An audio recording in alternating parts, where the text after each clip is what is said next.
All right, another slingshot. Today's kind of a special slingshot.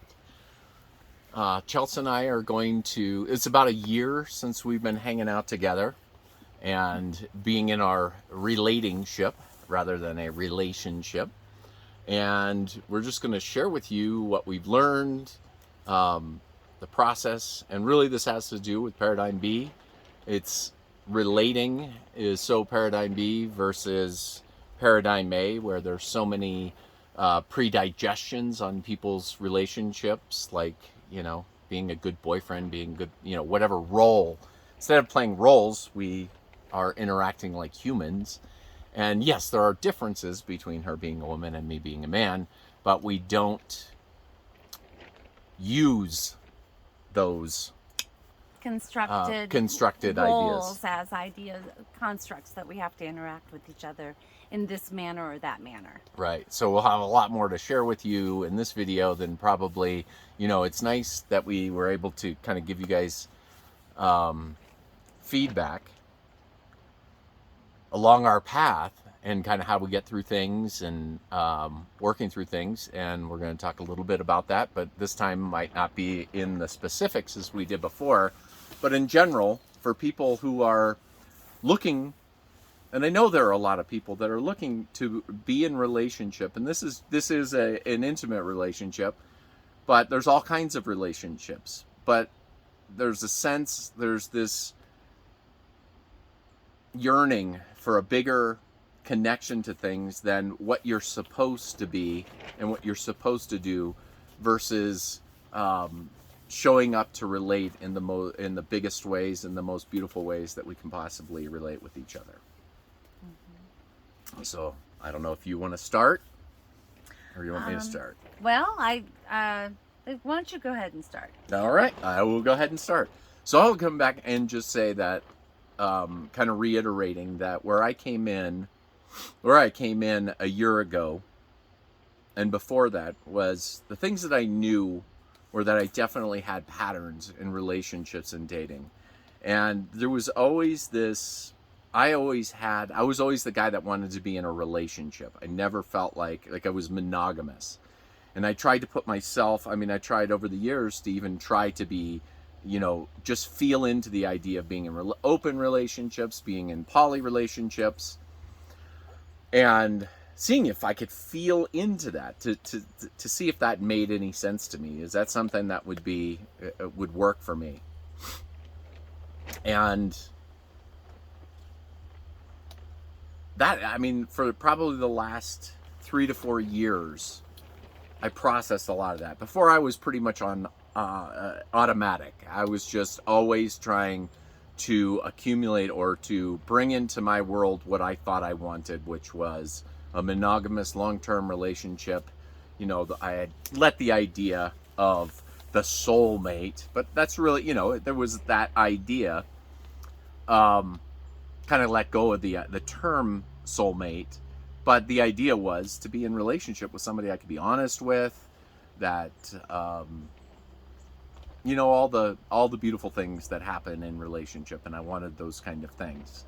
By the time that Chelsea and I had met, I was chilling out in Paradigm B, but yet not being able to, then you're still relating with people. You're still, if I'm on, and really this is good for scientific purposes and analysis. I was really into the online dating thing. So categorizing is something that I was always dealing with. It's like, how do you categorize yourself? And that was the part. And I had no experience at she online had no dating. She had no experience with that. Very little, but zero compared to, anyways. So yeah, and the categories were driving me nuts. It was like, I don't know how to tell other people what I was into, because it seemed more, it seemed different than just saying I'm polyamorous. I'm open to polyamorous. I'm open to open relationships. I'm just open. But yet there was this sense in me like, maybe not. I don't really, I think I want the monogamous thing. And that's really where I can probably give a lot of feedback as to what was different when it changed. What I had come to discover when I was eradicating the ego from my world was that underneath it, and I would go through painful breakups, and then those breakups would teach me something. There was always a neediness that was pulling me towards a particular kind of relationship. And it seemed like those the kind of relationship I was looking for was the thing that was going to help me to bypass that and move into a being happy in relationship. And so this has been a completely different perspective. So we started living together right away, and we set the precedence that it was we were going to be we're going to tell each other the truth. We'd be honest with each other. And then, some of the highlights of what happened over that time was that we discovered that one of the most important things is that we wanted to make sure that the other person was happy and that we were happy. And so both people's happiness was important to both of us. And that led us to the idea that we needed to stay loyal to ourselves, because the only person that we can truly make happy is ourself, and we can't put it on somebody else. But if her company hadn't been making me happy, we probably would have separated a long time ago. So what we learned was that we wanted to be more in relating than we wanted to be in relationship. And now I kind of came up with the term relatingship. Mm-hmm. And it's just simply being honest with each other and sharing with each other. And some of the highlights is, for me, has been, if you've ever been in a relationship where you have circular conversations, where you go round and round and round again, we don't have that. And we have short memories now, whereas if there is some kind of kerfluffle that happens, some kind of discord, and not even really, it doesn't even really matter how deep or, the amount of emotionality in it. Like within minutes, we can be just chilling and be back to the way we were. And then there are no callbacks where we're going back to it's not a fight. We don't really fight, but a discussion or a emotional charge. Balance and harmony is restored instantaneously if you're not holding on to things. Right. And once you have, honesty that's being shared back and forth, you've got feedback from each other. It distills the question marks, the space for stories. And so balance and harmony can be restored pretty quickly. Yeah, super quickly. Comparatively to all of my other relationships. And, that's the thing, is when you're not doing that callback, you're not worried about somebody, saying, yeah, well, you said this last time. Mm-hmm. It frees up space in your mind. Like you're not like processing because these things always tow along with you, and you're towing them along even though you don't know it and you're feeling it. It's like, well, when you're giving honor to both yourself and the other person in a conscious understanding that we are evolving creatures, we are evolving and learning, you are then not tyrannical towards yourself or other people. And that's that controller that wants to come out and tell everybody how to live and how they should do it. And especially, when you turn that around on yourself, where you're telling yourself you're not good enough, you're not doing it right, so it's just chaos ensues. And you're not making the other person responsible Right. for your happiness. Right. That's the big thing, is you're not making the other person responsible for your happiness. Mm-hmm. And both of us have gone little things, little times where we're like, we didn't like whatever the present moment had, but just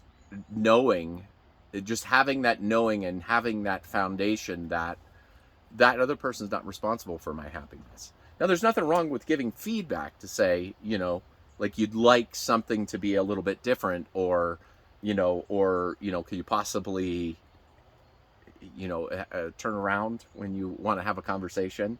See, the way we sit in our pad is sometimes my back is to her and sometimes I'm facing towards her. So there are times when she's gotten a little upset that I was faced the other way, and which I can totally relate with. I can understand that. It actually presents a really good opportunity for me, that when I'm feeling an irritation, that I'm talking to the back of his head, or he's talking to me from the back of his head, it's a great opportunity for me to say, okay, so why is there some irritation here? What's going on within me as to why sometimes, the majority of the time, I could care less. But this particular time, I'm feeling like I want to be seen. I want his eyes connecting with my eyes. I am wanting, so it's like I'm there again. I'm then identifying, I want to control him, and I want him to physically turn around and look at me. So it's because I want to be heard. So it's these bad programs that are able to kind of flush themselves up, and you can identify them and be like, oh, okay. And the other part is that you can just ask. Yeah. And say, hey, this is what I would like to experience. I'd like to experience you turning around and having a conversation face to face. Mm-hmm. And the thing is when you put that out there, it's just a request. It's not a demand, and you don't have to do it. But sometimes you get it, and sometimes you get your way, and sometimes you don't get your way, and then you figure out what works for you. You could use that as a really good example on a lot of different things where we get our noses out of whack, and then we suppress it, and we don't say something. We hold it almost as a grudge, and I use that word very generally, because it's just things that, like little stones that we keep putting into a backpack that we keep carrying around with us, and it starts getting heavy, and the relating with that person becomes heavy because all those little things that you don't just speak up and say something. Yeah, and that's the big thing, is that even if you're just starting in this kind of work, is that people will carry their baggage in and into the relationship, and they don't even realize that it's what their life doesn't feel as light and breezy as it should, or as it could. Let's use a different word. It could feel, but you just feel like, oh, well, this is life. Because there's a lot of people out there saying that life is about suffering.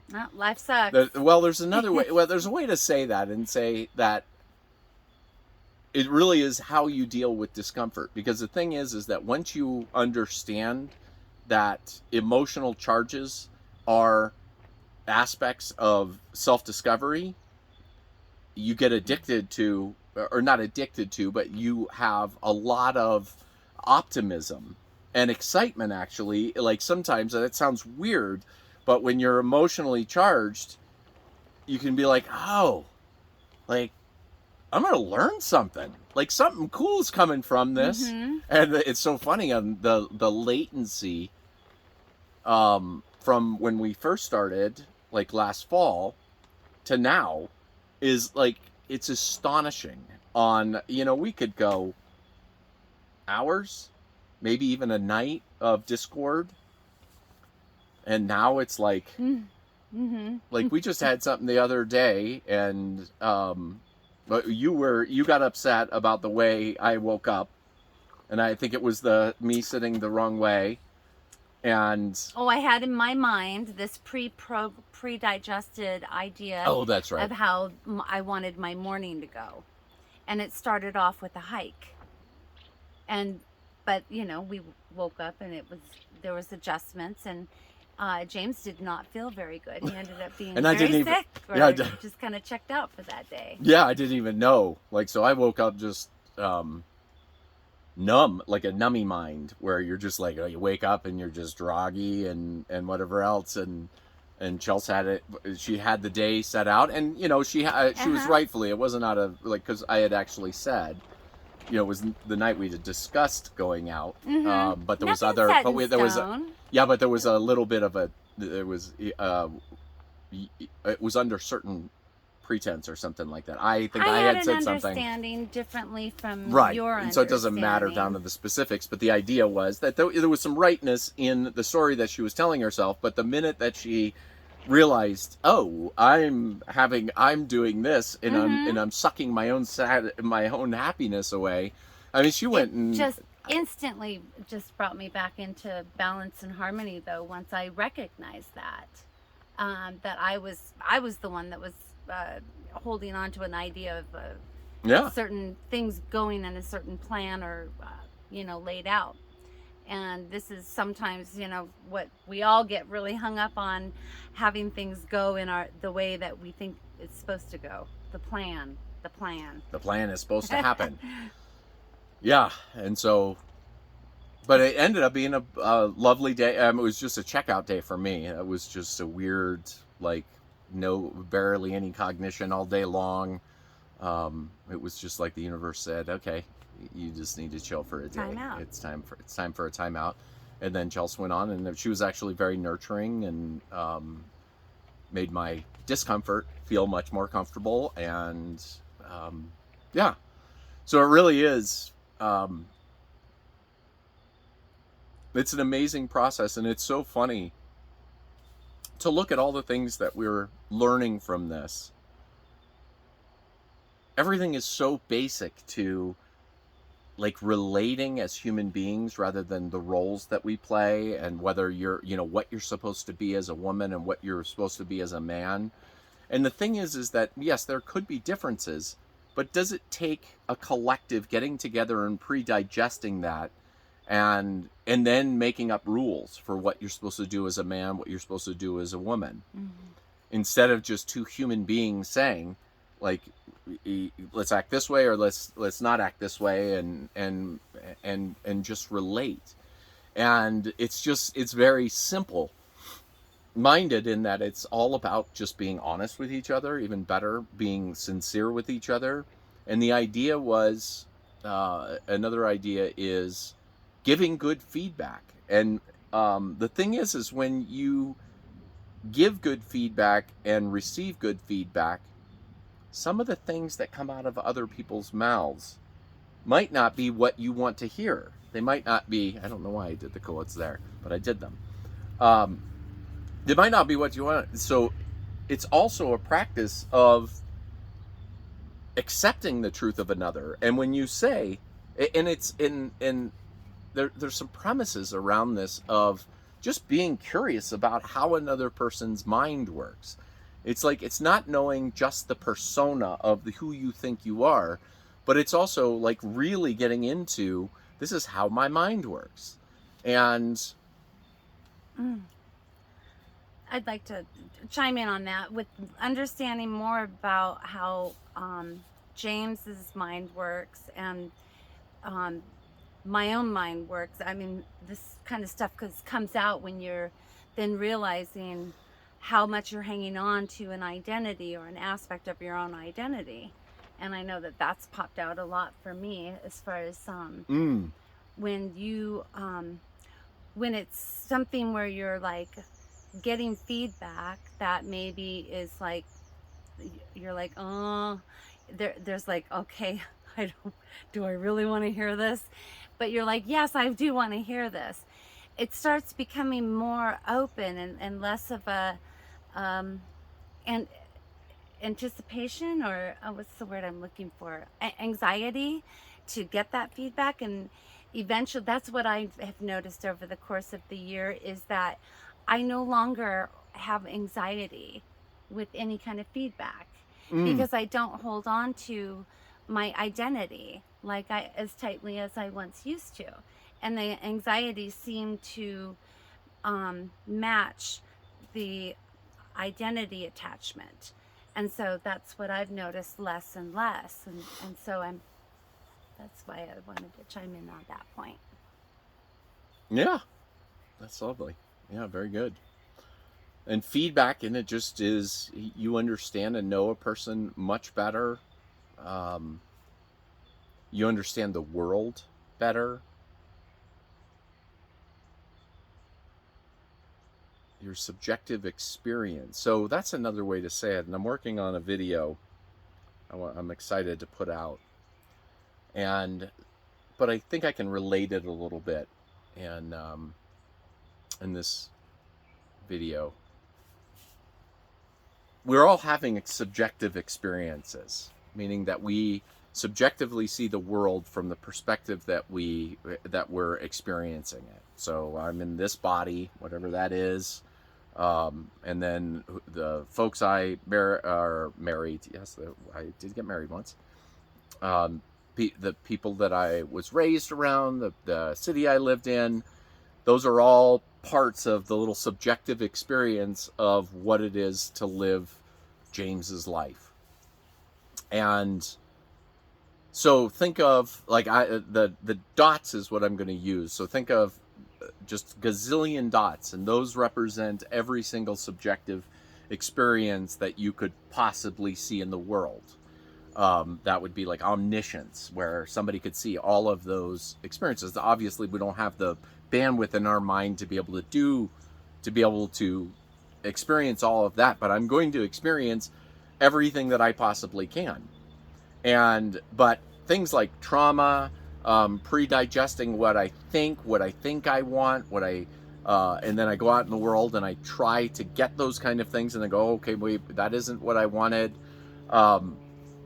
Baggage that I carried along, those are all blocks. So kind of consider those like there were subjective experiences that I couldn't see and I couldn't experience them because I had blocked them, and I had come up with, this is the way it is and this is the way it should be.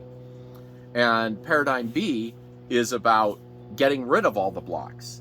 And I'm still only going to be able to subjectively experience as much as I can possibly subjectively experience. But now it's open more. Like I don't know what the future holds. I don't know what it's going to hold with Chelsea and I, but I can tell you that together, just relating and being in a relatingship, we have taken these pre-digested blocks within each other's experience, and we got rid of them. We said, okay, I was like that with this other person, or I was like this in these other relationships, and now it's like those are all off the table now, and now the whole world is a bloom, and we don't have to put a label onto it. We seem to still be monogamous. We still seem to want to only partake in this experience that we've been experiencing. But it's done without pre-digesting and saying, I need you to promise that you're not going to lie to me. Mm-hmm. And that was the interesting thing because that was one of my really big things. I just had a friend talk about his experience with that, which is, and I'm not going to speak to him on the outcome. I'm going to speak only to my experience, which was like, that's the thing I wanted. I wanted somebody to just tell me the truth. Even if they wanted something else, I just wanted them. And it was so funny. I kept running into these situations where there were just setups to where I got to experience somebody not being truthful to me. And then it got so ridiculous where people were holding back from truth that was just phenomenally like, why didn't you just tell me that? And I realized that when I started looking at my ride as my ride and understanding that I was creating what I wanted to create, I was setting up those opportunities for that to happen. That I can't have that expectation for anybody else. I can't have it for Chelsea. Like she could have a secret world going on that I have no idea about, and she's planning and devising and putting things together, and I wouldn't know about it. And that's okay now, because she's having her subjective experience in the world. So I didn't really know where I was going, but it was so interesting. Well, what I really wanted to say was that I realized that I was creating it for myself. These relationships where people weren't telling me the truth. And I mean, even, yeah. And so now I just want different things, totally out of relationship. You know what I mean? Being in relationship with somebody, being in relationships now, that's what I want is relationships. Just being truthful and somebody saying, you know, I just had this urge for this and I want to do this and I want to experience this. Why would I want in any way to diminish somebody else's experience in this world? Um, and I'm not saying that you know, it's kind of like, you know, I could be setting myself up, and let's just say that, you know, Chelsea decides, I'm just making this up, that, you know, hey, you're not what I want. Or she makes a decision to be with somebody else or have an experience that wouldn't fit in a regular relationship. And it's like, I look through that and I've actually felt into that. And it's like, I trust her. I trust her that she's staying loyal to herself and that that experience was so important to her that she went for it and she enjoyed it or didn't enjoy it. And that's the other thing is you can still have that experience where it's like, okay, I think I feel this chemistry with this other person, and then you go out with that other person and it's like, oh, well, that was a mistake. But I would see that Chelsea would never even do that. She wouldn't say, you know, that was a mistake. She would say, I was loyal to myself. I followed this gut instinct that said I wanted to follow this chemistry. I followed this chemistry, and it showed me that I didn't want this other experience. And that's an experience that she gets to have. She has a subjective experience in this world, and I want her to have all of the subjective experience that she can possibly have. Mm-hmm. Freedom, it's not being obligated. Right. And it's, I think a lot of people get hung up on those constructions when we first started the video talking about these roles. So it's letting that kind of thing go. Right. And when you're free to, you know, follow your bliss, like, well, that's a big thing to say right now, follow your bliss. But I mean it so much deeper, by the bliss being harmony and balance within your own heart and your own mind.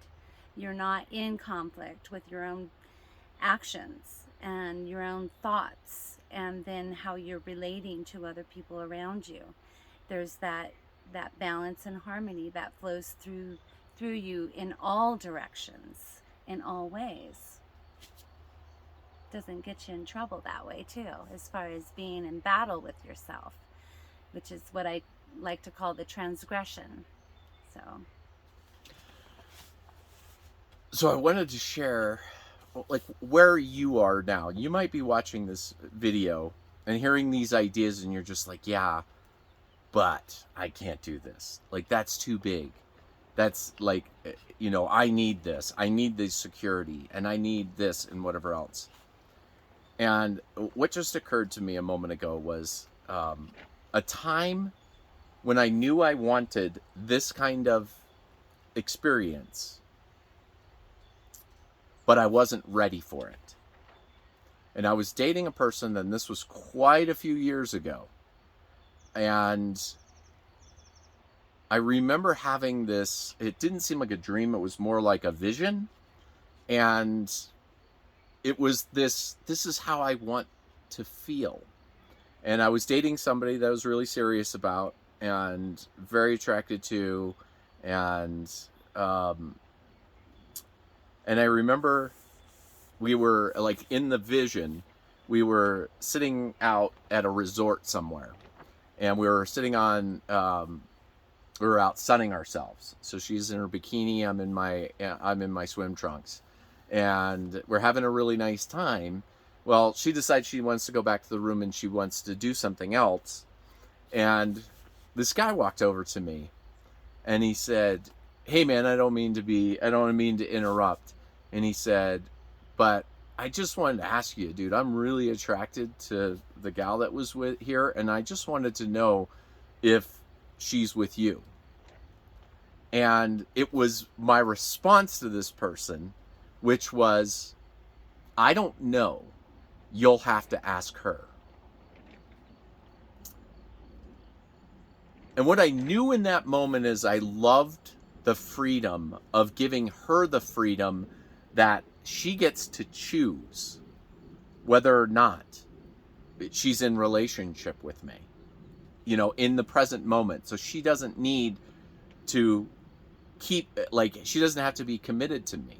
And I remember feeling very big when I had that vision. This is a long time ago. This is before. I mean, I still have lots of baggage. I'm still pre-digesting a lot of things about dating. But I loved how I felt about that freedom, and not the freedom that I was getting for myself, but I was giving to the other person. And it felt so big and so amazing. And It's a and big I wasn't ready. expression of love that you just described. Right. I mean, And that's how I felt. love, yeah. And that's good, because that's exactly, that's what we're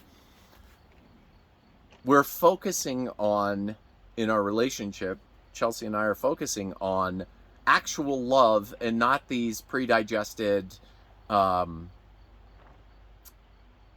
formulas. And the formula is one of the things which is very odd. I just caught myself the other day. We don't say we love each other. We've probably said it to each other 1 or 2 or 3 times in over a year. Yeah. And so we don't have these confirmations. I can't even figure out what that means anymore. It feels awkward to even think it. I love you. And it's love. It's now, I know that there are times when life is just life and love is flowing through me. But in relationship with Chelsea, there's just this comfort. And that's the thing about comfort, is you don't always pay attention to it, but I pay attention to it a lot now. There's a lot of times where I'll just be like, wow, I just feel very free. And that feels like love. And then there's these other times where we're really connected, and we have, it's those times when you have that chemistry in the beginning, and you're just that's when you want to express, I love you, I love you, I love you, I love you. And I'm not busting on that idea. It's kind of been it was an experiment, I would say, to not say it to each other. And what I love about it is, even if I think of the craziest things that Chelsea could do, to get mad at me and break up with me or ostracize me or hurt me in any way, I still, I don't know how I wouldn't love her. And it just feels like in all the other relationships, when I was saying I love you, that was it was a conditioning idea. Whereas I always feel that whatever happens between Chelsea and I, we're connected at a different level, to where it's I can't see an emotional meanness or anger or anything that would ever block us from being able to be happy for the other experience, or the other's experience. That's where I leave what that. is similar to what James is describing is almost for me, this marine levels. I hope I'm going to describe this the right way. There's different depths when you're in water, just like atmosphere. I guess I could do atmosphere too. And when you get to these different layers where it is more being love. You're not it's more of love is running through you, and so you're a conduit. Yeah, it's the conduit, and love will just pour through me and be pouring to him, and then pouring to the garden, whatever I'm working on, or pouring to, it's how you, wherever you're putting your focus, it's more it's gradually expanding and including just this essence of being love. And that's another thing that's been really I think, growing just more and more. Yeah, and I would say that just one thing, yeah, the idea of saying I love you all the time, it can become so rote, or not rote, but just habitual, Mm-hmm. that it also becomes kind of like a reassurance kind of thing. Like you're always needing reassurance. And that also doesn't mean that Chelsea and I don't give each other feedback. We give each other feedback all the time Mm-hmm. about how close or how we feel. Like that's what is really big about our relationship, is we're getting details about, instead of I love you as a placeholder, as a general placeholder, we give I'm feeling this, like I'm feeling just, oh, so connected to you and so close to you, and um, we're actually getting to the specifics of what the experience is. It's it's kind of spooky sometimes when there's music that's in his head, and then I can hum it, and it's your wavelengths. You start just kind of tapping into Oh yeah, that just more, happened last night. yeah, Yes, more. about the peach pie. I literally was just had two thoughts, and it was, should I go get more peach pie, which is ridiculous, but I had to do it, or if Chelsea asks about peach pie. And I had come to the conclusion, like literally instantaneous, I can come to the conclusion that I wasn't going to go get it on my own and wasn't going to suggest it. And the other one was, if Chelsea suggests it, I'm on it. And I mean, just the minute second after she said that, or after I had those thoughts, Chelsea said, what do you think about some peach pie? And I was like, oh yeah. And then I had to express like how close it was. So I guess me just mentioning that is that when you start turning off these other things that I put my attention on, and it's more into the experience, it's almost like the dials on your senses start getting turned up, and so your sense, well, you're not cluttered. Yeah. Your mind is, I mean, it's Yeah. like literal. It's literal. If you're not trying like to pre-digest things and you're just living and you're tuning loving. the dial to an old radio. We all used to have radios where we had to tune it, and you'd get up to that point and it would still be a little staticky, and then boom, all of a sudden it would come in, and it'd come in really clear. And that's kind of what I'm pointing to. When you can eliminate the clutter, you can eliminate your senses get tuned much better, and it's fun. This place is an amazing place, an amazing playground, life. There you go. It changes that perspective to, this is just a big playground, and then you can like literally open up the subjective experience, and you can do it with another human being. This is getting kind of long, so I was thinking we could wrap it up, and I just wanted to share this idea with you guys, is that what we're offering when we're doing these slingshots is we have decided to give each other really good feedback to each other and live in that different way of experiencing with another human being, and it makes a difference. Like, I'll give you an example really quick. We got emotional the other day, and I responded too big.